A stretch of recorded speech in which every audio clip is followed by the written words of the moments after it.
à la rentrée de cette mosquée dans ce quartier de Al-Mashhad Ansari, comme nous voyons, le bombardement aérien avait détruit la mosquée complètement.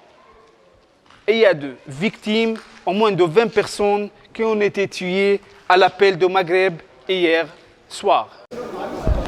Voilà, comme vous voyez, le barrique explosif qui a été tombé sur cette mosquée Saad al-Ansari, qui avait 20 morts au moins, était tombé sur ce coin de la mosquée. Comme il vient de raconter le père d'un jeune garçon qui était en train de prier ici, donc ce jeune garçon a été décédé par ce bombardement de ce criminel Assad. Moi j'habite tout près ici. Ma femme m'a appelé en me disant que notre fils Mahmoud est allé à la mosquée pour assister à la prière. Dans quelques secondes, j'ai entendu l'explosion terrible ici, tout près de la mosquée. Arrivé là-bas, j'ai trouvé que Mahmoud est déjà décédé.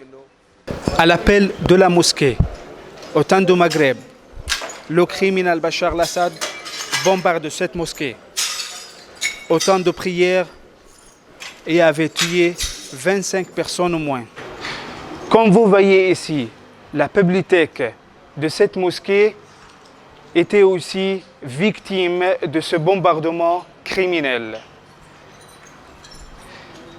Saad al-Ansari n'est pas la première et la dernière mosquée à été détruite par les paris explosifs ici dans la ville d'Alep. Les habitants demandent la communauté internationale pour transmettre ce document rapidement à la Cour pénale internationale pour juger le grand criminel en Syrie, Bachar al-Assad, et son régime par ce massacre quotidien commis depuis plusieurs années ici en Syrie.